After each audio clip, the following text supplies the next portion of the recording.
Good morning, everyone. If you just joined us, my name is Lucilia Santos Alvarez, and on behalf of Family Connect and Adopt Community Network, I would like to welcome you to the workshop titled The Roadmap to Obtaining Eligibility for Supports and Services for Your Family, presented by the wonderful Kate Gottlieb. And now this webinar is going to be a workshop that is going to be for informational purposes only. The views and information expressed by the presenters do not reflect the position or the policy of Adopt Community Network. And we do want to give this disclaimer that we do not endorse any presenter, their affiliation, specific therapies, medical or legal advice. So please do keep that in mind, that we want to give general information in this workshop. It's going to be explained further in the chat, so do keep an eye out. Now, if you would like to use the language interpretation service, see the globe at the bottom of your screen that says interpretation, and you have a visual right now appearing on the screen, I hope, for all of you, so you can have a better idea of how to do it. So you are going to press the globe and you can check either Spanish or Mandarin. If you speak English, of course, you do not need to use the interpretation feature, but in addition, we are going to be providing closed captions. If you have a question, we do encourage you to use the Q&A feature. Again, the visual is on the screen, so you can have a better idea of how to access it.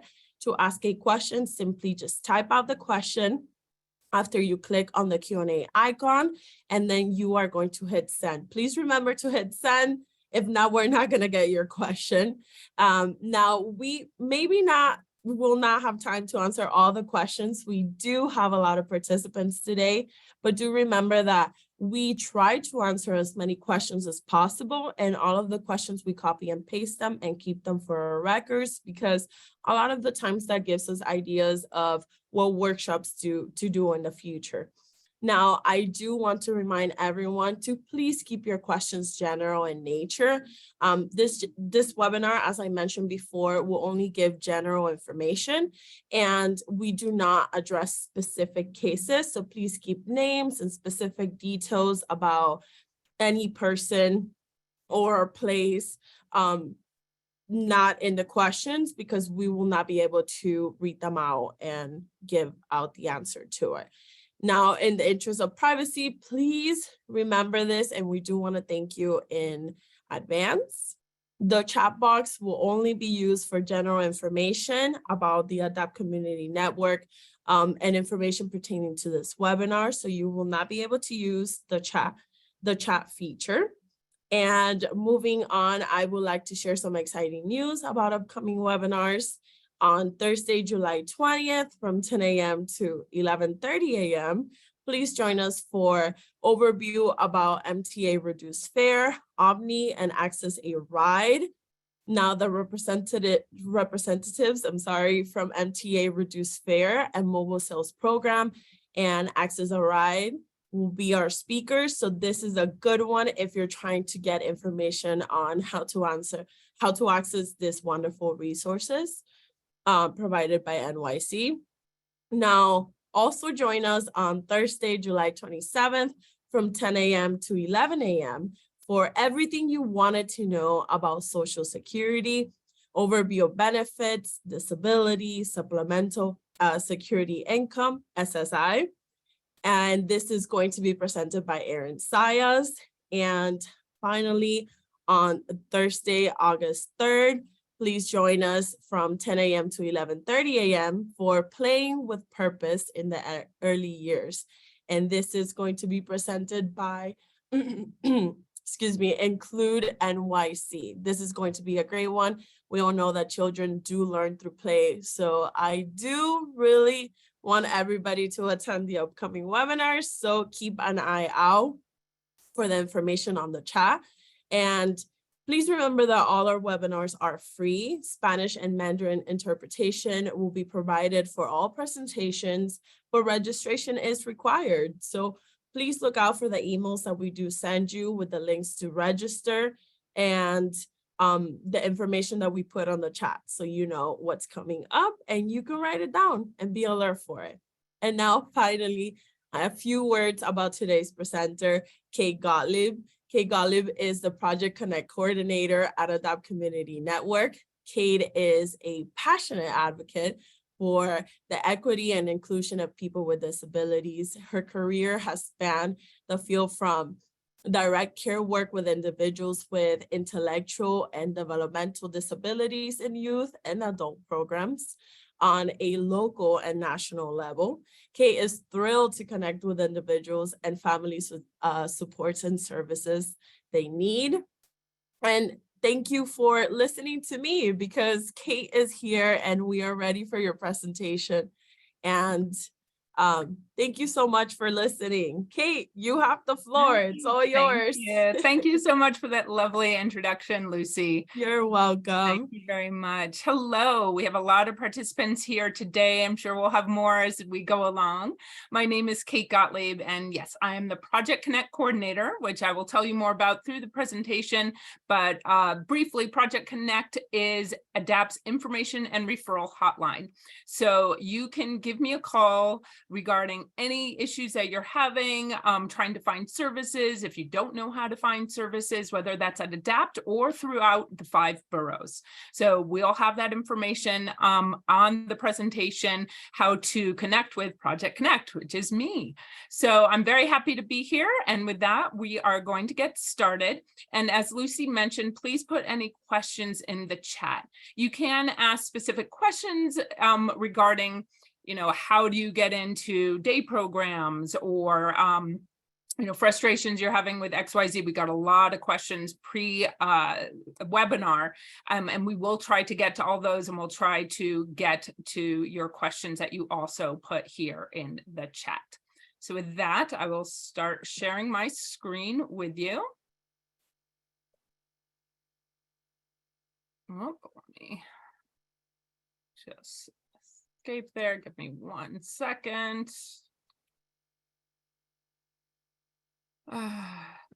Sorry, give me 1 moment. Let me just go to my screen. I'm sorry, I'm having issues with my sharing here. Okay, Lucy, can we see my screen okay? So right now we cannot see your screen. Okay, give me 1 second. I'm not sure what happened here. There we go. Okay, take your time. There we go. Just had to get it back to the beginning. How's that? Now it's looking great. Great. It's looking great. You're welcome. So as you know, today is the roadmap to obtaining eligibility and supports and services for your family. And today I will be talking a lot about ADAPT's programs, but these are also programs that are offered throughout the city from different agencies as well. I will try to indicate which ones are specific ADAPT programs, and then which programs are also available through other agencies in the city. So what is the mission of ADAPT? Our mission is to empower people through innovative solutions, one person at a time. ADAPT Community Network has a lot of programs. We have over 100 different comprehensive programs, from education, health, technology, residential services, recreation, and we serve people with all types of disabilities, intellectual and developmental disabilities. As some of you may or may not know, we used to be United Cerebral Palsy of New York City. We changed that name about 8 years ago because we've always serve people of all types of disabilities. And we just thought that ADAPT was more inclusive of all the types of disabilities that we've always served: autism, CP, Down syndrome, etc.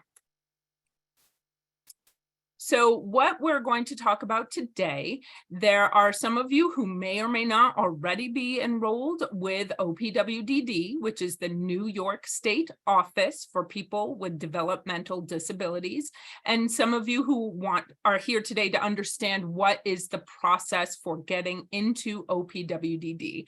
I will say now, get ready for, if you're starting this journey in the disability world, there are a lot of acronyms. I will try my best to tell you what that acronym means, but then probably will switch to it. So I'm not giving you the mouthful of Office for People with Developmental Disabilities over and over. It's OPWDD. So New York State Office for People with Developmental Disabilities is the New York State agency that is responsible for coordinating services for all New Yorkers of any age with intellectual and developmental disabilities. That does, again, include cerebral palsy, autism, neurological impairments, Prader-Willi. There's lots of different types of developmental disabilities. Then there is the services that you will get will be provided from agencies like ours. The application and review process for OPWDD is called the Eligibility Determination Process. Very important to note, only OPWDD decides whether a person meets the eligibility criteria. If you were to call me, I can walk you through the process and tell you, yes, you may or may not be eligible, but only after the whole process, getting the evals, does OPWDD make that decision. So partly how it works, and we'll get into this in full detail, is once you do become eligible, then there are supports and services that will be provided to your loved one, to yourself, whomever is on this call. If you are a professional serving individuals, these will be services that are provided in community settings. It can be in their home. It can be at a site-based location like a day program. So let's start the eligibility process. So for an individual to be eligible, they have to meet 4 requirements, and they have to have a diagnosis of one or more of the following.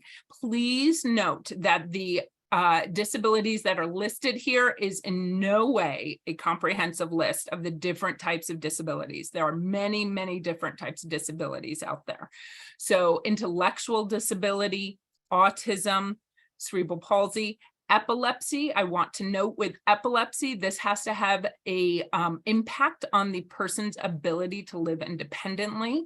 If this is something that is managed and it's not affecting their daily living, they likely will not qualify. But if it's epilepsy with another diagnosis like cerebral palsy, then that would be a qualifying type of disability. Neurological impairments, it could be with an injury. So if you have somebody who has a traumatic brain injury, for instance, that can also qualify them for services. However, they have to, which is the next requirement, is it has to have occurred before the age of 22. So we all know a traumatic brain injury can impact somebody's life greatly, but if it's happened after the age of 22, then they would not be eligible for OPWDD services. They would have to find services through other community agencies. Then with this having happened before age 22 for any disability, this means that we know the person was born with it, or they got the diagnosis prior to age 22, or they were having services prior to that age. The disability is expected to be permanent. And we'll get into that, what that means for school-age children, and it affects one's ability to live everyday life independently. I want to really emphasize there, that doesn't mean that the person can't be independent. It just means that they need support or service with at least 1 or 2 things in their lives to qualify for OPWDD services. So there are people, tons of people who do live independently, but that they do need some type of support. So the very first thing, or as I like to say, one of the first things, because there's a lot of other steps to this, is attending a front door session. This is OPWDD's front door session. It is not dissimilar to this webinar, except it goes into more detail about the types of documentation you may need. It will cover loosely some of the topics that I'm going over today, the type of programs, but everybody has to attend a front door session. They will note this in your file for OPWDD. So if you have gone through and sent in all the paperwork, you got all the evals done, but you didn't do this front door session, it will be noted, and it will just take longer to get into the OPWDD eligibility process. So the front door sessions are currently online. If there's a link here, but if you just put OPWDD front door session, it will pop up in your search, your Google search, Safari search for you.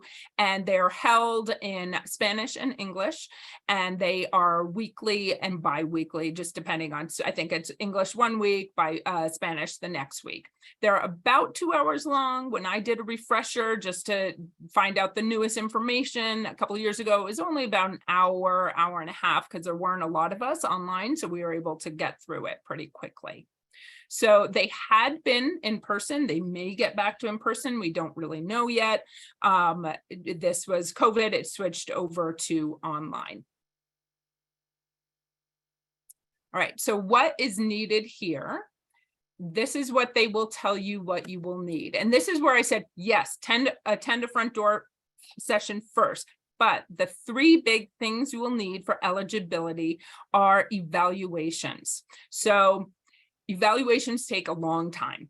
Number one, almost every agency, when you need to get an evaluation, has a wait list. So it's a chicken or egg thing. Yes, you can do the front door, but frankly, I would advise you to start calling around to agencies and see who has openings for the evals that we're going to go over here today.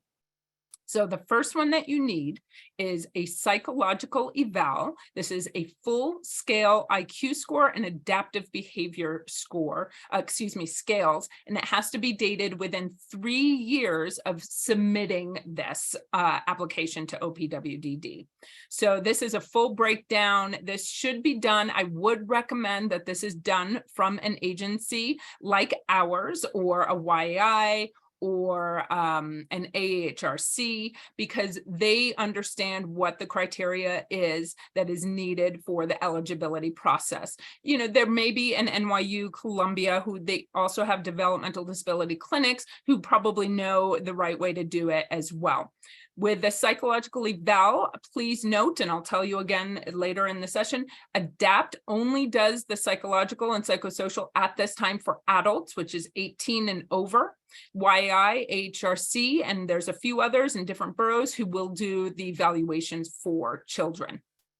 The next one is a psychosocial. You'll hear social history, but most commonly you will hear psychosocial evaluation. This one must be dated within 1 year.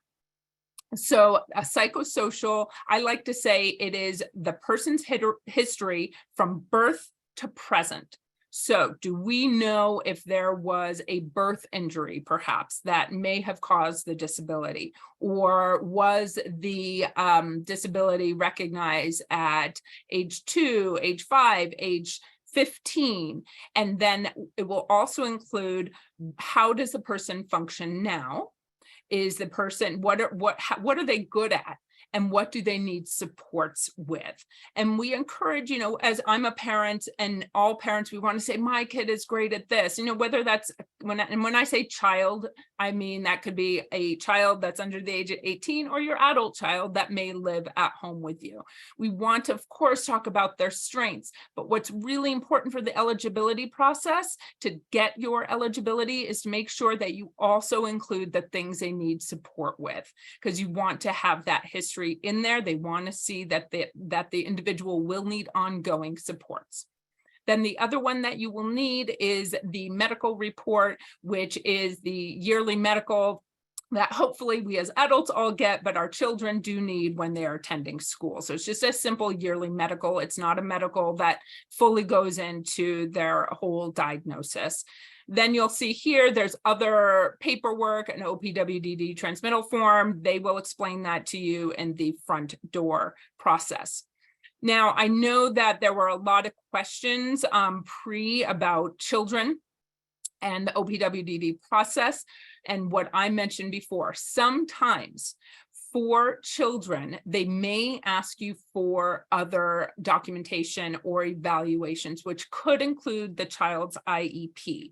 So they are looking, so maybe in that psychosocial or maybe their psychological eval, the IQ was borderline in not qualifying for services. They may want to see what other supports that person may need. So this could also include an autism eval. I know there are a lot of questions about autism. So sometimes people with autism, their IQ score is rather high, but we know that they may need a lot of supports for behavior issues or socialization. So this, sometimes OPWDD will ask that you also get a specific autism eval. Again, ADAPT does not do autism evals. YI does autism evals. Columbia, and I believe NYU has a center where they can do specific autism evals. And also with children, please note that there are times when OPWDD will give the child provisional eligibility, and that's until about age 8.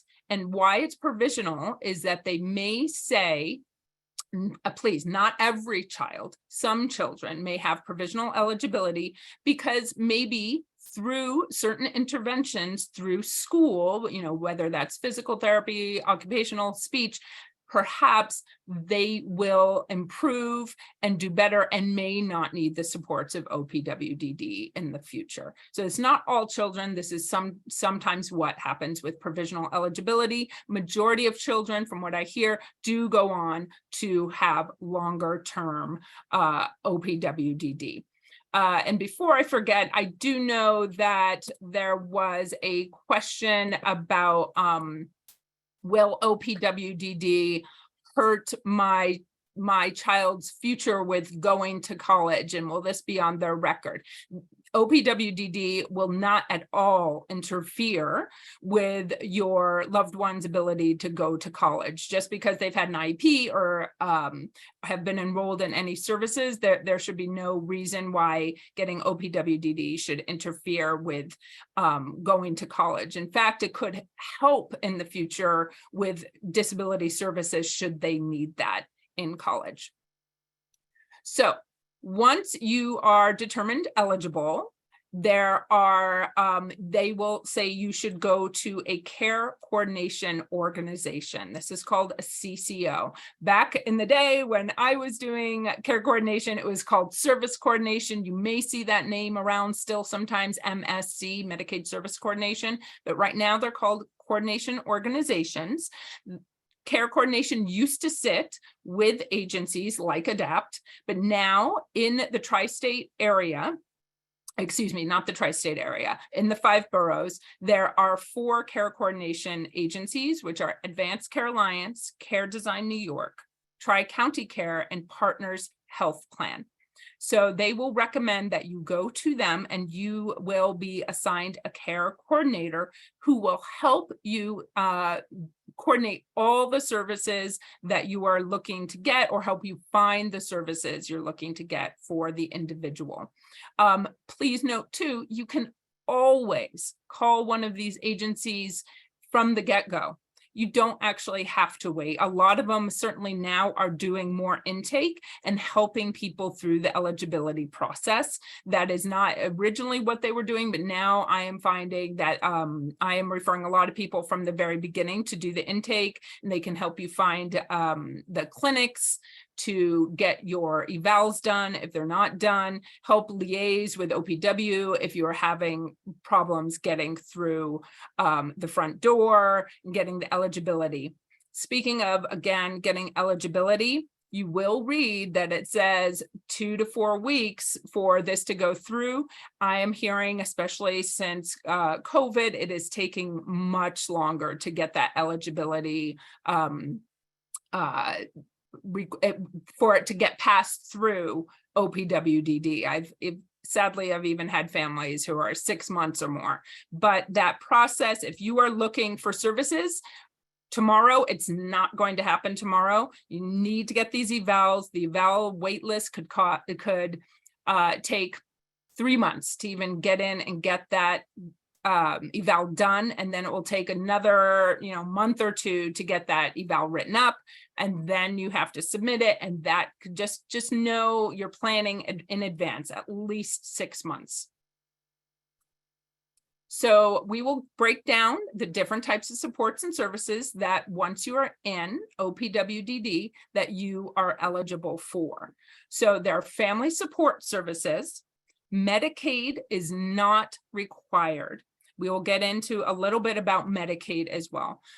So for family support services, my department is in family support services. Project Connect is under family support services. It is a lot of this is free services available because there is funding for it to agencies. So some of that includes family reimbursement monies, home mods, parent training, and crisis intervention. And again, I will go into detail. The other one is called Home and Community-Based Services, HCBS waiver. And that's just a funding stream. And that is where you would need Medicaid eligibility and enrollment. So these would include ComHab, which is, again, we'll get into details, which is service in your home or the community, respite, day hab, support employment, and residential services. So I want to note here, if you are an individual participating, children who have significant disabilities can be eligible for Medicaid, even if a parent's income is too high. So just know that if there are significant disabilities and they may need HCBS waiver, there is you can waive the parent's income and they can get Medicaid so they can get the supports and services that they need. Okay, so we're going to start with family support services. This is at ADAPT, and then a few that are, majority of these, I should say, are at many agencies through the city. So every borough has a family support guide. In Manhattan, you can get that at the Manhattan DD Council website, and it will list all the agencies and all the different services that you can get in family support, but also day programs and residential as well. So the first one I'm going to talk about is family reimbursement. I can bet you of the almost 300 people on this website webinar today that you've had some frustration with family reimbursement this last year. Family reimbursement has changed in the last year. So the time period for family reimbursement, it just started July 1 until June 30th. So remember, for these services right now, you don't need Medicaid, but you do need to be enrolled in OPWDD. This is funding that is available to families who, again, approved through OPWDD. The family member has to live at home. So if this is a person living independently, they cannot get family reimbursement money, and it covers certain goods and services. So again, not going to get into the weeds on this because this is a moving target with family reimbursement, and there's been a lot of changes this last year. So right now, most, if not all, items for family reimbursement need medical justification. So what that means is if you want to get reimbursed for clothing in the past, you could have submitted for your back to school clothing, your winter clothing. You can no longer do that unless there is a medical necessity and it is documented by a doctor. For example, so it could be a doctor, it could be a PT and OT, but so you might say the doctor would have to write something specific. The disability XYZ causes them to have urinary incontinence. Therefore, they go through clothing quite quickly. That would be the medical justification. So most items now need this type of documentation. It documents the disability and why that disability necessitates the item. The one thing that you don't need medical justification for, and that we are doing here at ADAPT, is reimbursement for camp. So this can be day camp or sleepaway camp. It has to be approved under New York State Health. So an approved camp. We are trying with camps to reimburse directly to the camp so that you would need to get us an invoice and then later show us that the person attended camp, but we're trying to pay them directly so you don't even have that out-of-pocket expense right off the bat. Others would be recreational activities. Those ones are getting approved, and classes. So if you need some type of swimming class and that helps with the person's mobility, that could be approved for family reimbursement. So the fiscal year just ended. So these are items that were obtained up until June 30th of a couple of weeks ago. Now going forward, it's things from July 1st until June 30th of 2024. The other things that can also get reimbursed are durable medical equipment, DME. So Medicaid and primary insurance doesn't always fully cover durable medical equipment. So we can reimburse for that. But again, we might need a medical justification from a PT or an OT for some of these. And I will tell you the family reimbursement money did go up. So while they did put a lot of restrictions in, you can get up to $3,000 a year in family reimbursement money, which is a great amount. And, you know, I like to say, hey, it's free money. They've just made it difficult for you to get. Okay, so this service is housing assistance services. This is specific to ADAPT. One other agency in the city has housing assistance services, and that's Synergia. So what we do with our housing assistance services, we will help you again, same family support, and under family support services, the person has to be living at home with a person who is OPWDD eligible. We can start working with you if you're not in OPWDD yet. But if you are homeless and you are seeking accommodations, we can assist you. We will not rent an apartment for you. We will not be able to provide the rental monies, but we can help you find accessible apartments. If you're dealing with being unhoused, we can work with you through a case management. It's different than the other case management, which is care coordination. This is a shorter term case management simply for housing, and it will not interfere with your other case management. So during COVID, we certainly dealt with a lot of people who went into rent arrears or were facing eviction. So our staff is really wonderful and know how to walk you through the process and who to go to help you with any housing issues you may have. We are in the 5 boroughs. And I will tell you, the Bronx, we get filled up very quickly. That has been our highest need borough. So we've just opened up the Bronx again for housing assistance services.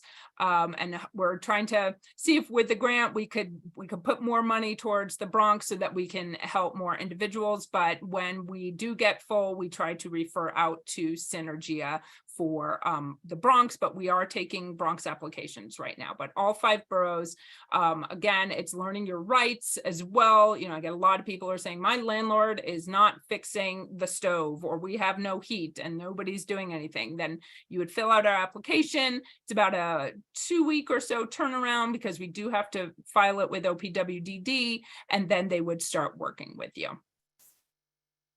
So you could see that here. And again, please know that this is not a rental assistance. We don't rent apartments. This is just simply advocacy information and helping you find. We know a lot about the accessible and affordable housing in New York City. This program is also under family support and is unique again to ADAPT. It's our Doorways to Independence program, and it's home modifications. So we have 2 different funding streams here for our Doorways to Independence and Home Modifications program. This is a service that ADAPT provides to persons with disabilities, the elderly, and the medically frail. So you can live at home, you can be a condo co-op or a renter. So if you are renting, we can also do home mods. This is a nuts to bolts process. So we would start whatever home modification from the very beginning to the end. So the two different funding streams, this is really important to know. With the OPWDD grant, we serve 4 boroughs. So Brooklyn, Queens, Bronx, and Staten Island. We do not have funding for Manhattan for home modifications. Again, the person has to have, a person with a disability has to be living at home with a family member. Doesn't matter if they're a homeowner or a renter. And again, eligible through OPWDD. There's no income requirement for the OPWDD grant. This, the home mods can include ramps. It can include a stair lift, bathroom modifications. Maybe you need a widening of a doorway. And the funds are different by borough. So at some point we may run out of money in Brooklyn if we had a lot of applicants in whatever particular year. So the other side of the grant is for the general public. And why we want you to know this is that I get a lot of calls from seniors who are now not able to ambulate their steps, or maybe they live in a home and they have, it's a 2-story and maybe they need a stair lift now. So this grant is for the general public. You do not need to have OPWDD. The biggest requirement here is that the household income may not exceed 80% of that area of where they live, that median income. So usually this is people who are lower income who would qualify for this grant. So just know 2 different funding streams. Those who are enrolled in OPWDD serves every borough except for Manhattan, and then the grant that's just for the general community. So maybe you have a family member or a neighbor who you're like, you know what, I think they could use a ramp outside their home. What you would be surprised, because I've been surprised when I go to our director, that these are some of the typical modifications you could do: a ramp, a stair lift, bathroom modifications. But I've had calls where there's been a person who had said, you know, my child, they have autism, they run out of the house. I'm so worried that they're going to you know, get hurt. Can I put up a fence around my house? Or can we get alarms on the door? And I was like, oh gosh, you know, I don't think that's covered under home mods. Surprise to me, it actually is. So if you needed alarms on your door, that could be covered. And alarms for a person with a disability if they run out of the house, or if you needed fencing around a yard or your home for safety issues, that could also be covered. So there's been things that I've been surprised with. I found out somebody had uneven walkway leading up to the house. And I said, oh, I don't think that's really something we do. And then I talked to our home mods person. She said, if it's part of their house, we could do a modification on that. ComHab, this slide I should actually switch because it is a waiver service. It just happens to sit in our family support services division, but it is a waiver service. You do need Medicaid. So community habilitation is a one-on-one service provided to individuals in their home or in the community. This is eligible for children up to adults. I personally don't see too many children participating in ComHab. Usually it starts in the teen years or early 20s. And this is a very much a individualized based program where you're getting a full scope of the person and you're finding out what do they need supports with, who's in their life to help them with these goals. And what are they looking to learn? So maybe they are going to start going in the community on their own, but they don't know how to get around their community. Nobody's taught them that. So they can work one-on-one with a community habilitation specialist to learn how to navigate their community. It could be the subway, it could be the trains. Maybe they need to learn money management, or they're interested in learning how to cook, do their laundry. These are all things based on their own individual preferences that they would learn how to do one-on-one with the person in their home, or again, community-based. I'm not going to go into this one. Just know that OPWDD has a rental subsidy that is available to individuals. We have this program, and it is a certain percentage that OPWDD will give to individuals who are going to live independently in a market rate apartment. The new guidelines that came out, they do have to have tried to exhaust any city funding prior to getting the OPWDD housing subsidy, rental subsidy. So they have to have tried to have applied for affordable housing or Section 8 before OPWDD will apply, to give them this grant. What we would do, or other agencies that have the rental subsidy, and this is again for an individual, these are not for families, it's for an individual living on their own or maybe with a roommate. This is a market rate apartment. We would help them find that apartment, work with their care coordinator, their families to get that apartment set up, and making sure that they are paying their rent and their utilities. All right, this is a new slide that I added. This is educational advocacy. So there are many agencies in the city that can provide educational advocacy. These two, AHRC and Synergia, just happen to have specific grants to be able to do educational advocacy. We also do that, I mean, through us, we don't do the advocacy for you with a school, but the other two agencies can. So they will provide workshops to families experiencing issues with the DOE.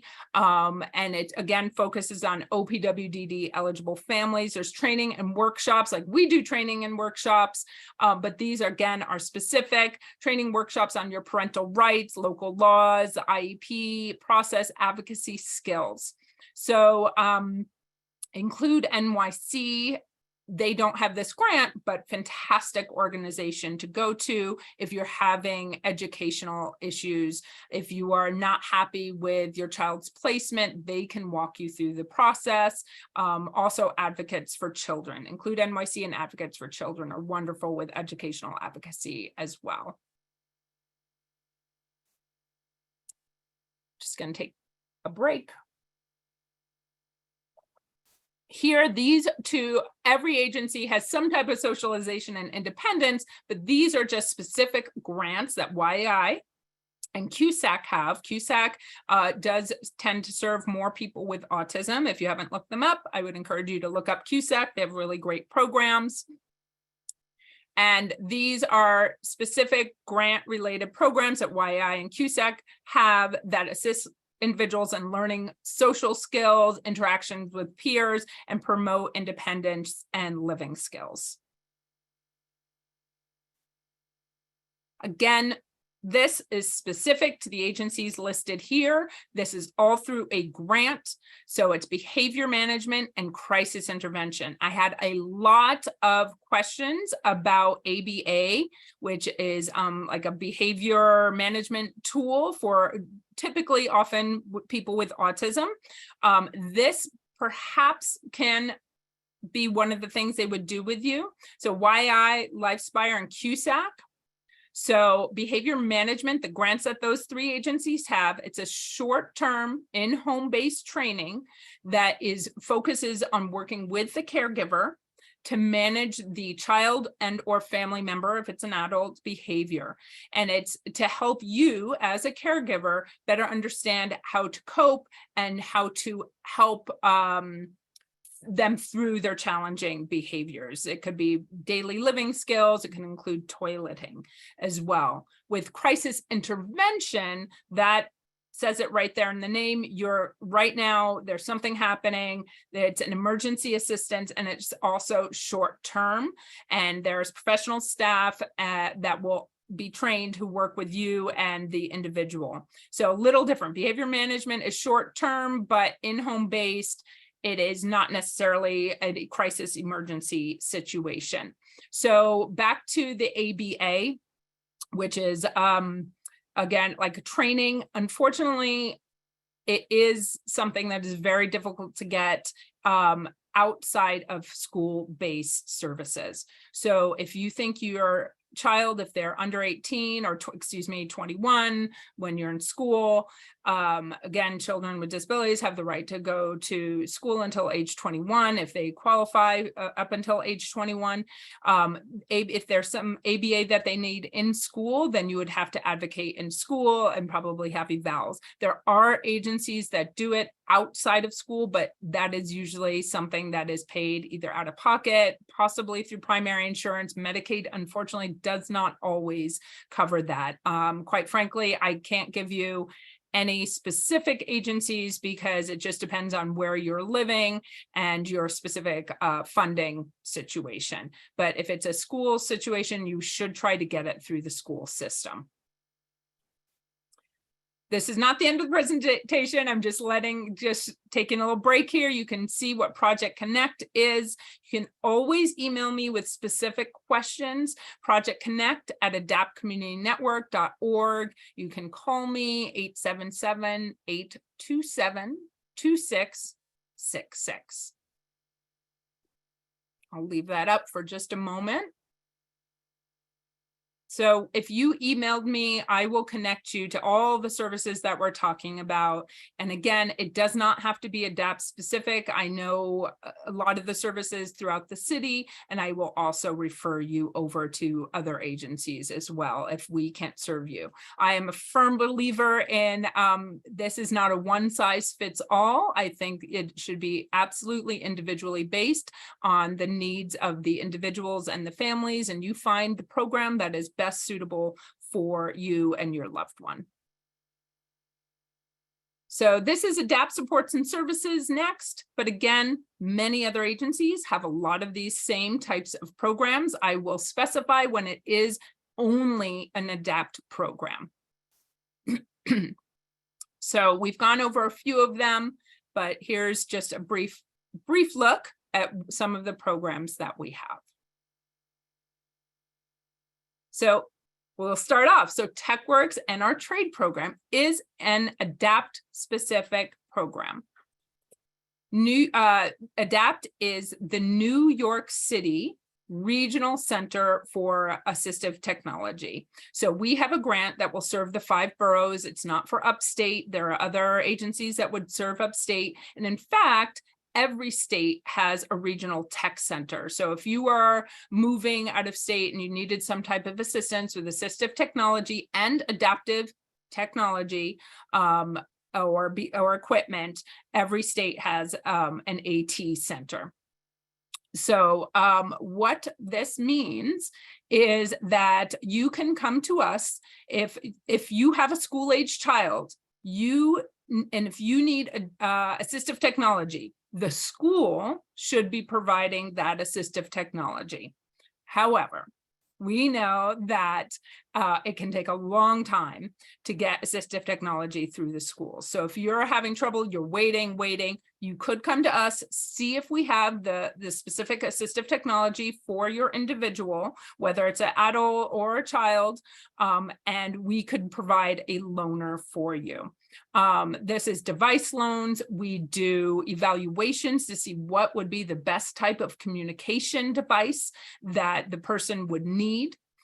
We do demonstrations. So if we have professionals on here from other agencies that are like, hey, yeah, we might need some demonstrations on different types of assistive devices, adaptive toys, technology, we can go and do that. We have vans, 2 vans that we fill up with our different adaptive tech, and we go out to different sites throughout the 5 boroughs. This is also trainings. We do a lot of events, and we do then also information referral. So here is our TechWorks location in Brooklyn. You can see some of the really cool stuff. If you ever have a chance, you can look on our website, contact TechWorks, and you can go out and visit in Brooklyn. We also have other locations, they're just smaller. So our Brooklyn TechWorks is the largest, and you can see here we have the bigger items in the middle, which is adaptive walkers, we have Hoya lifts, depending. So these are available through our TechWorks and Trade program. These are available for loan. Oftentimes they become long-term loans. And we also encourage you we would help you through the process of getting this through Medicaid. you can see there's a lot of toys there as well. So some children may have trouble with those teeny little switches. Well, we have adaptive switches that they could use, or maybe there's problems with eating and having balance and bringing that spoon to your mouth. There's actually some really cool technology for helping to balance a spoon in your hand or a fork and bringing it to your mouth. There's all sorts of things, really fun. Peter, who runs the program, loves it, and he can tell you all the different types of adaptive tech and assistive technology that's available. Also know that for TechWorks, you do not have to have OPWDD. Anybody in the city can come to us, anybody, and ask for assistive tech or adaptive tech. We have had people who are in the hospital, have had a surgery, and they might need a loaner wheelchair for a few weeks. If we have it available, then we try to get them that wheelchair to them. I even had somebody who was having a surgery and wanted a sit to stand lazy boy type of chair. And I said, oh gosh, that's probably not something we have. Called Peter, we actually had it, which was amazing. The only issue is we don't have a lot of room for storage. So it just depends on what we have in stock at any one time. We don't have things like beds, that's just too big. But we might have wheelchairs. Because we have such a large children's program, we do get donations of equipment that children have outgrown as well. So one of our biggest programs is our day hab programs. This is for adults. Typically, it is 21 and up, but it can be 18 and up, again, because children graduate. If you are in special education, that is longer term, you have until age 21, 22 with COVID. And depending if you're turning 22 in a given year, you will be in school, and then you may want to attend a day program.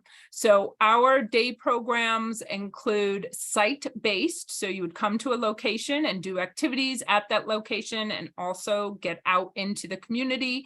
And then we have, and you'll hear with other agencies as well, so a lot of different agencies have day programs. You'll hear of what's called Day Hab Without Walls. So typically they are not site-based, or they will briefly be site-based, but then you're out in the community doing different activities.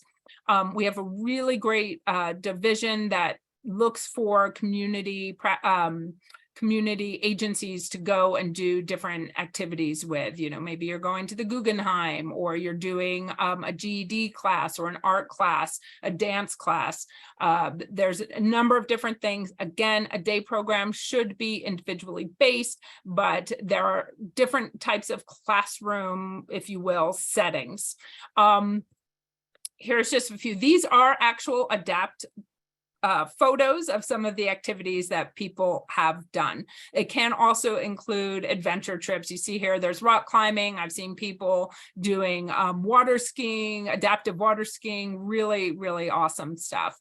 So check it out. We have locations right now in every borough except for Queens. We do have partnerships with other agencies in Queens that we can refer you to, but these are our current locations. And if you are interested in a day program, you can email me and I can send that on to the coordinator of our coordinator of operations for day programs, and they can discuss in more detail what each different program looks like. I will tell you, unfortunately, at this present moment, we've been working on it for a long time. We don't have transportation. This has been an issue since COVID with getting people who can work and drive the buses. So we have been working on it. We may be changing transportation agencies. So hopefully by the time fall comes around, they will have transportation up and running. They are also all accessible sites. So another part of what we have, and again, other agencies have these, many agencies have day programs, other agencies have supported employment, is so supported employment, maybe you want to be in a day program, but you also are thinking about work. That's great, fine. or maybe you're thinking about college and work. So you can do a combination. It doesn't mean that if you're in a day program that you have to be there 5 days a week. They do encourage, because of funding, which is again through Medicaid. These are support employment's partly through Medicaid, but day program is through Medicaid. You can do a mix. So you can do support employment 2 days a week and day program 3 days a week. So support employment would work with Access VR for people who are graduating. It would be pre-voc training. They would provide counseling to you, what type of job would be best for you. We have dedicated sites already where we have individuals working. But maybe the person doesn't want to do clerical work. Maybe they want to work in a bakery, but we don't have a bakery site. So then, excuse me, our support employment people would go out, look for an appropriate site that would work for them. And then what they would do is provide support to the individual so that they're successful in their job, but also provide support for the business or agency that is going to be working with them. We're not just going to throw a person into a job and say, hey, there you go, learn how to work with them. They would provide that support with the individual to make and the business to make sure that everybody's being supported and that there is success. Another agency that is really great and really focuses on support employment is an agency called JobPath. So I encourage you, if you're looking for employment services, support employment, JobPath is a great one for people with disabilities. Many agencies have residential programs. We have a very robust residential program. There are 3 different types of residential programs. The first is called an ICF. This provides the highest amount of care. This has medical care included. It's 24 hours medical skilled nursing care. And they're under physician's direction. So these are for individuals who have higher medical health needs. Then the more common, what you will see is a IRA, Supervised Independent Residential Alternative, an IRA, just get used to that name. This is 24-hour support and supervision, but may not have that, will not have that nursing care 24 hours. There are always nurses available, but it won't be a 24-hour situation. These are also, you may have heard the term group home. So it could be from anywhere from 2, 4 to 8 people. You may or may not share a room. If you wanted residential services, this has to go through OPWDD. Agencies no longer take waitlist names. This all is through OPWDD and the care coordinators now. They would help you get onto what's called a CROW list to get residential placement. And also, if you are thinking of that, if you have a loved one who wants residential in the future, I would suggest, if you're talking 2-3 years out, you start looking at that now, because there's long wait lists, and the OPWDD bases it on who has the highest level of need for placement. Then the last one that we have also are supportive IRAs, and that is much less time with supervision. So it might only include 4, 6, 8 hours of supervision. It won't be a 24-hour overnight. ADAPT has one of the largest preschool programs for children with disabilities in 5 boroughs. Year-round programs. They do take a break in July and then they come back. And this is for children who are leaving early intervention, and then they still need the supports of therapeutic programming, and it's from ages 3 to 5. And then we have one school age program that is located in Brooklyn, and that is from age 5 to 21. After you're graduating from the preschool programs, then you would typically, if you're still in need of special education, you'd go into possibly a District 75 or an inclusive school. And there are a lot of different programs that are, there's 2 or 3 that are geared towards people who have autism. And I can give you more information if you gave me a call or emailed me. This is our respite program. Again, this is specific to the respite. It's an overnight respite located in the Bronx for our program, overnight away from home respite. This is a break for the caregiver. This program is for all boroughs. We provide transportation from every borough except for the Bronx. We expect you to be able to get there if you're in the Bronx. And this is actually for ages 3 and up. You would have to apply through the application process. So if you have a family reunion out of town and you can't take your loved one with you, then you would plan in advance the weekend or even a week, or it can be up to 2 weeks at one time, to have the individual go away to the respite program for that time, and we would provide that support. It does need to be booked in advance, and there's a bunch of paperwork, again, that a care coordinator can help you with. There is other type of respite, which is in-home respite, that families can take advantage of. We do not have in-home respite, but other agencies do. This is much less hours. It could be anywhere from maybe 4, possibly 10 hours a week. It just depends on the agency and the availability. Healthcare services, a lot of different agencies have healthcare services. I mentioned it briefly. Our agency, ADAPT, is only 18 and up, only serves adults, but there are other agencies that can provide services for children. So we have what's called Article 28. We are in the Bronx and Brooklyn. That's just going to be your primary care, your general care, women's health, podiatry, and dental. That is something very specific. Not every agency has dental.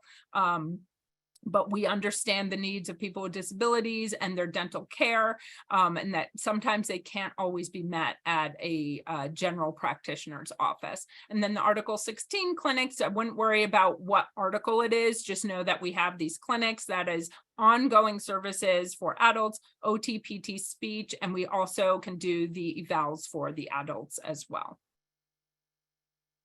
We do have, or running close to some of the time here, but we have a recreation program. It used to be just general rec. It is now, however, a waiver program, so you need Medicaid. It is sometimes during the weekday. I'd have to find the current status on the weekday in the evenings, but it's a Saturday rec program for ages 18 and up, still virtual and in person, and in Manhattan and Brooklyn.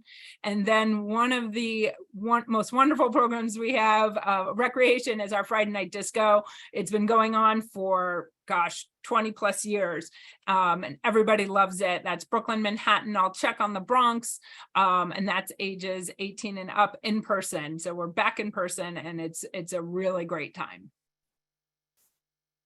And of course, we have Family Connect hosting us today. We love our Family Connect team. They offer free workshops, supports and services, educational resources, very, very good with our educational resources for parents, families, and professionals. We had been doing pre-COVID in-person events, and hopefully we'll get back to that as well. So Family Connect, if you aren't signed up for email notifications for all the wonderful trainings, please do that at Family Connect at adaptcommunitynetwork.org. And then this is me once again, and then we'll open it up to questions. That was a lot of information in a very short time. So I know everybody's probably overwhelmed, and I probably didn't get to some of the questions that had been sent in prior, but happy to answer questions now, Lucy. Yeah, that was amazing. That was amazing. A lot of information.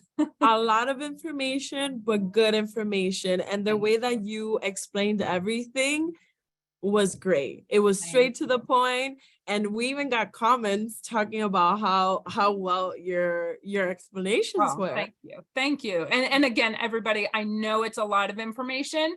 There is so much information on our services or OPWDD services that it is overwhelming. I fully get that.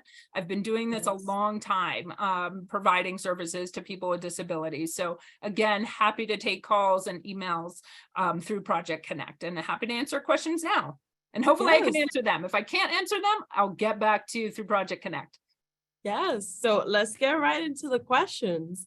I know that we said that there's a specific like age limit for applying and for the process, but somebody did ask, is there a different process to qualify adults if medical or school information prior to 21 years old is unavailable? Maybe they migrated to this country, or they just don't have access to it. Is there a different process? Yeah, I saw that question prior to this. That is a very difficult one. So let me go back to that. So that I do get people calling me who are, in their 30s, 40s, 50s, 60s, who've never had services. And it is difficult to get those school records or any maybe old evals. I'm sure I don't know for sure, but I will actually try to reach out to OPWDD to find out what you can do, because typically what they would say, find old school records, which again can be hard because some schools have closed and those records might not even be available. Everything's been digitized. Where are those records located? Or maybe through the eval, the psychological or psychosocial, they might be able to write it up in such a way, but I can try to get the specifics on that. I know it's very, very hard. I have a lot of families that have come to me and have had that frustration. So again, try to find old records. And again, families who've come into the country, if you're able to bring any records or get those from your home country and bring them with you, try to do that. Yeah, I started off with that question because we always get questions like that. So, we always kind of want to like remind everyone, like, please try your best to get all those documents. And even from like another state, I would say, if you're moving from another state or going to another state at some point, make sure you bring your records with you so you have that documentation. Okay, and in that same topic of moving, somebody mentioned that what would happen if they move from New York to New Jersey? What would happen with their access to everything? So for OPWDD, New York State, you have to reside in New York State, and it will be the same for every state in the country. So another part of what I do is I work with UCP National. So I get a lot of calls from across the country, even internationally, and every state has their own eligibility process. It will be similar. You're going to need the psychosocial, and your medical, but you would have to apply in that state for your services. Yeah, so the families need to be prepared to have that process of waiting again. Right. Okay, yeah. And just know other states may not have the same types of services, or it might be different types of names. So family reimbursement, for example, not every agency in New York City has family reimbursement. So, there's a lot of us that do, but not every agency will. And family reimbursement might be called something different in New Jersey, or they might not even have it. So just know it's not the same in every state. Yes, for sure.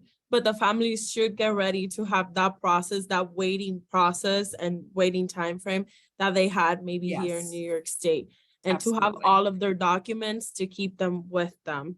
That's right. Now, for family reimbursement, we had a lot of questions, and specifically about swimming classes. Yep. Everybody's asking about swimming classes. Would they get reimbursed for swimming classes? And also, we had questions about maybe not getting reimbursed for those recreational classes. What can they do if they haven't getting a reimbursement? And I know it's two questions in one. It's okay. So swimming, again, yes, but just back with family reimbursement, medical justification.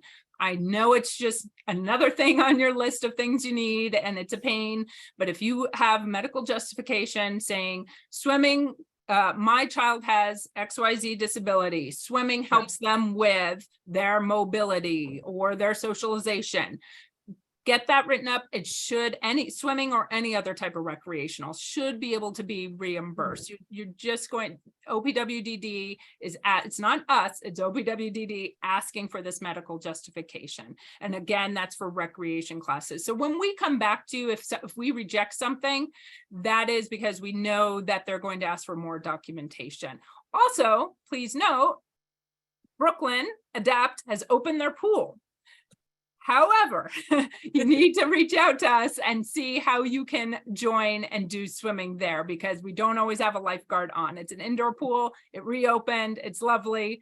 And that would be available to some families. I don't know exactly the criteria, but if you have questions about swimming, there might be, especially through ComHab with us, you could potentially do swimming classes with us through ComHab. Okay. Okay. And so again, if they have not gotten the reimbursements for any recreational activities and they keep trying and trying, and they have not been able to do it, is there a process to maybe go and forego like their case manager to get that reimbursement? Definitely work with your case manager on trying to find out the right documentation. If it's our agency, you can email me and I'll connect you with the director of family reimbursement, and she can give you the specifics. She can probably look through and try to find out why it was rejected or you're not getting that reimbursement. And Lucy, you reminded me, we did have a question about case management. Yes. So you could see I'm pretty casual in my presentation. So I was a case manager at one point. I was a director of case management. Their case management is really large right now, right? So when it was with an agency, we had a smaller program. It was about 200 of us. Case management now is with 4 agencies in the 5 boroughs. They're huge. So you're having case managers come and go, and a lot of you have expressed frustration. Your case managers, they don't know about programs. You're frustrated with them, their communication. They may not know of all the programs. You can refer them over, say, hey, I did this webinar and Kate knows about these programs. Can you reach out to her? Also know you always have a right to change case managers, always. You can request within that agency for talking to the supervisor, changing case managers if you're not happy. You can change agencies for case management. It is not going to jeopardize your eligibility. You always have the right for anything to change a program, whether it's case management, a day program, whatever it may be, if you are not happy. But try to talk to your case manager first. Try to talk to their supervisor if you're not getting anywhere, and just elevate it to the next level if you are really just frustrated with your case management at the time. Yeah, I was actually going to ask that because, like you said, you mentioned it at some point that all of this should be tailored to the individual, right? And Absolutely. so if the case manager is maybe not working for you, you have that option, right? That's right. Yeah, it's very important. Again, it should be tailored to the individual or to the family and your needs. And so if something is not working for you, you have the option of making a change. Don't think Absolutely. that you're just stuck there, right? Yeah. Yeah. Absolutely. Yeah. So now another question that we got today, does family reimbursement include co-payments for home ABA therapy? Is that included? Typically, family reimbursement does not cover co-payments, but with ABA and the way that it is not covered, I would have to defer to my colleague on that. But I would say typically, no, it doesn't cover co-payments. But email me separately, please, at Project Connect, and I can have our Director of Family Reimbursement answer that question specifically. Okay. And now, is there a specific budget? Does everybody every family get the same budget, the same amount of money, or is it tailored to the individual? That's right. So, so when you talk about budget is for, in my mind, self-direction. That's a whole other thing. And I won't want to get into the weeds on self-direction. Self-direction has a budget, and you work with what's called a fiscal intermediary to allocate your funds. But if you're just in OPWDD, it's Medicaid for the waiver service, it's Medicaid funding. There's no limit, right? You're going to day program 5 days a week, or like I said, maybe you want to do supported employment. It's 3 days day hab, 2 days supported employment. So no, and then family support services are usually grant funded services, and you don't need Medicaid, and those are services available if you are in OPWDD. Yeah, because maybe that's what they meant. Is there a budget or like a cap on reimbursements? And For so there is. reimbursement, family reimbursement, yes, it's up to $3,000 a year. A Okay, so fiscal up year. to Again, that fiscal year $3,000. is July 1 to June 30th in New York City. Upstate has a regular January 1, December fiscal year. Okay. Okay, yeah, so that is different. Yeah, self-direction is a whole thing, right? Yeah, It we've had is. webinars on self-direction Yes. and it's a lot of information, but you know, um, now somebody asked, and this is a very, I guess this question is very special because parents might want to be extremely involved in Mhm. their child's therapy, right? Mhm. So somebody asked, can parents get ABA training to be ABA certified? Since we did talk about parents having training provided. So are they able to get ABA training? That's a great question.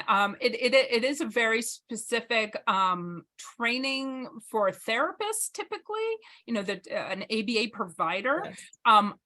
I would say through that behavior management, they can give you the tools. I don't know that you can get that certification unless you go to certain classes. It's not going to be something that is funded through OPWDD. Yes. But I would say through behavior management, they can give you the tools to work with your child. That's really the goal of ABA and behavior management, is for you to be able to work with your individual. Yes, for sure.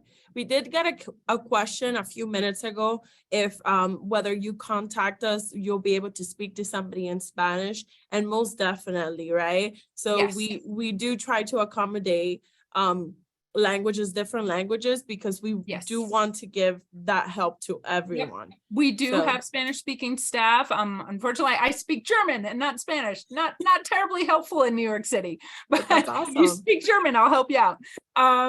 But yes, we do have Spanish speaking staff and other languages, but we also utilize here the language line. So Yes.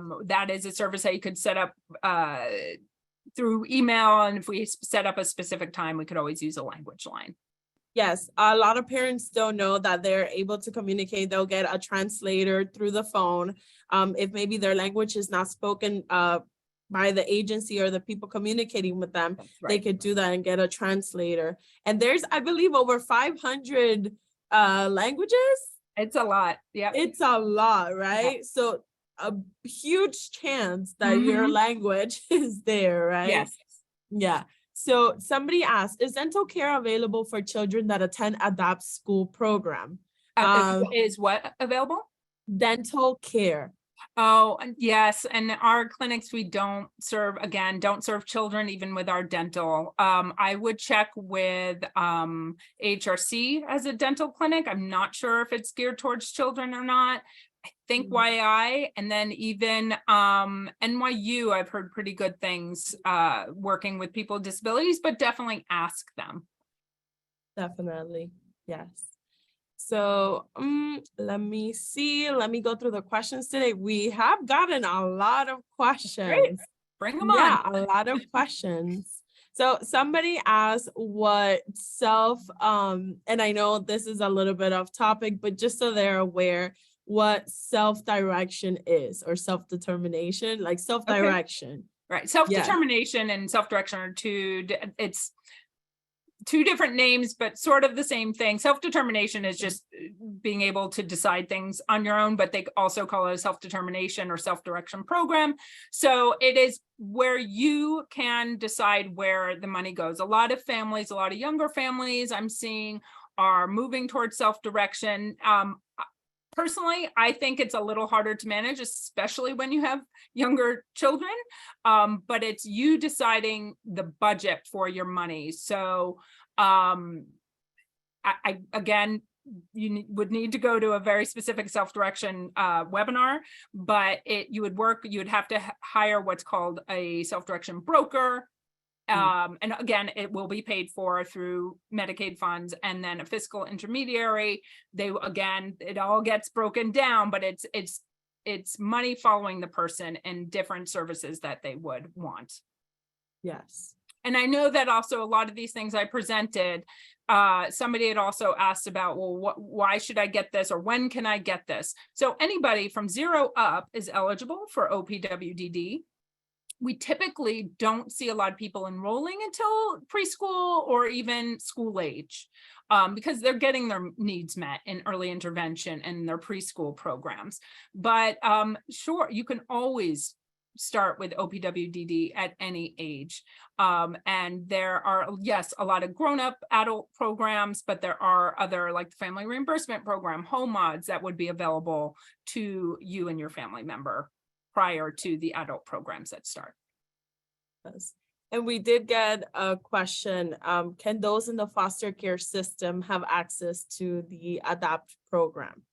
Yes, they should be Yes. able to, yes. They should be able to. Yes. Do you happen to know what documentation or who should be able to do that for them? Should it be their foster parents if they are in a foster home, or should it be the agency that they're under? I think it would have to depend on, I'm not sure with the regulations, but who's signing for that child with guardianship, right, at the present time. So also, that's a thing of note. For many people don't realize this, even if you have an adult who's still living in your home, once they turn 18, you are no longer their legal guardian. And that's really important to know, that at some point, yes, many providers, be it our agency, but specifically medical providers, will say, well, you're not their legal guardian. You can't sign for them anymore. Or you are not available. You are not allowed to have access to their medical information. So I encourage you, before your child is 18, to start looking at guardianship. AHRC does guardianship workshops. That is family support grant that they can do and help you with guardianship resources should you need that. So with the foster care system, I think yes, you can apply. I just don't know about the piece with who would be signing off for that child given that situation. Okay. Yeah, definitely. So that is a tricky one, right? But we do try to accommodate everyone. And so okay, so besides that, and I'm so sorry, if you can give me a Sure. Oh, you just muted. Yep. Lucy, there you go. I'm sorry. Yeah, okay. I had a little interruption. No problem.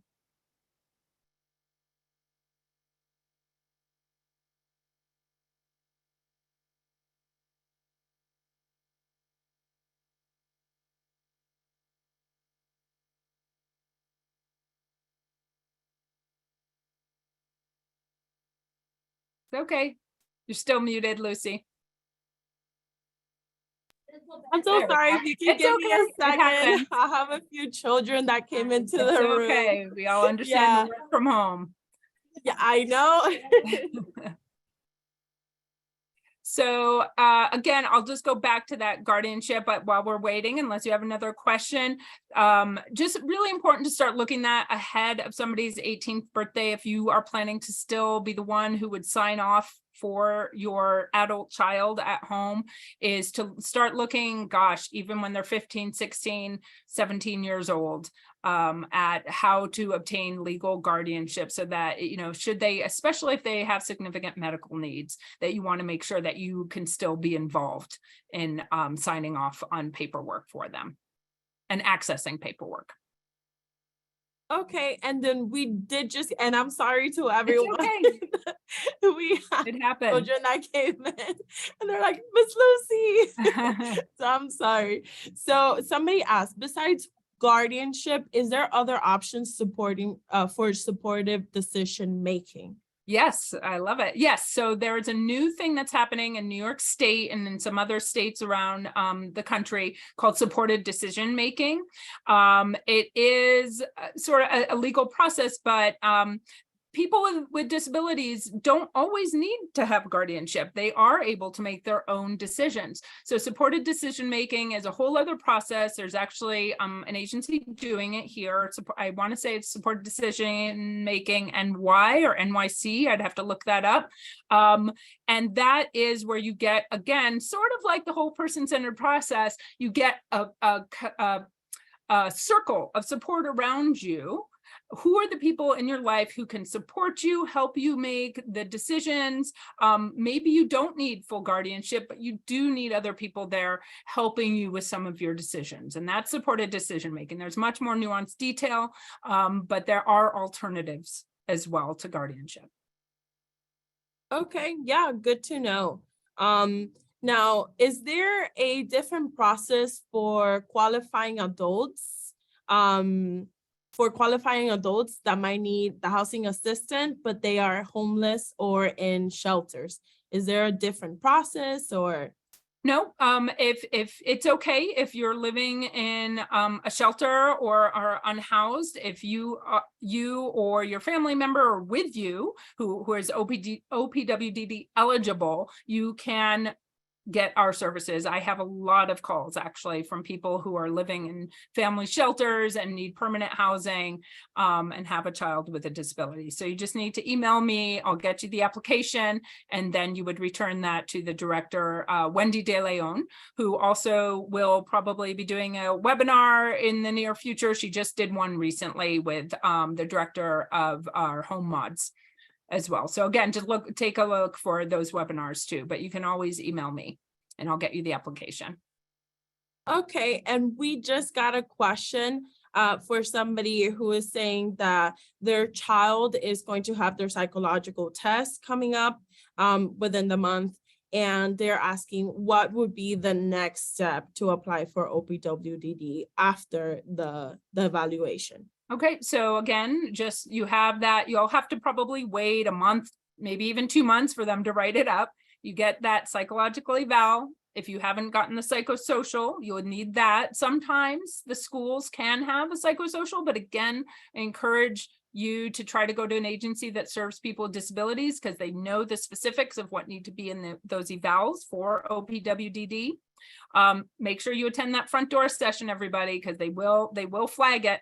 I just had a family I met, gosh, back in February. And in February, they were telling me, oh, we've been waiting 6 months. I think we changed boroughs. Just found out from them a couple weeks ago, they never attended a front door session, and that's why they weren't approved. And they had no idea. So make sure you get that front door session in there. Yes, make sure to do everything that they're asking for and to submit everything that they're asking for. So there's not a chance that you might get not approved by something so simple like attending a front door session, right? And if you need support, you can always contact me. I can walk you through, but those 3 care or 4 care coordination agencies, Advanced Care Alliance, Tri-County Care, Care Design New York, PHP is a partner. They just tend to work with people who have Medicaid, Medicare, and have medical needs. They're good at their care coordination with the higher medical needs and often a senior population because they have Medicare as well. Okay, and so it's already 11:27. We have about 3 more minutes. Absolutely. Kate, do you mind pulling up the slide with your information once again? Because we did get a lot of questions about how to contact you just in this last 2 minutes. Yes. And I do want to remind everybody that the slides, a copy of the slides and a recording of this webinar would be available. It will be sent to you through your email. You will be getting an email and you'll be able to access it for the next 30 days. So, if you want to go back to any of the information that we have talked about here today, because it has been a lot, like Kate said, but you'll be able to go back to it, take notes, because we do have a recording, and again, you'll have access to it. Absolutely. And please, always happy to speak with you, and whether that's through email or a call. Please know that I don't always have a chance to, sorry, I'm having trouble closing one of these and getting back in.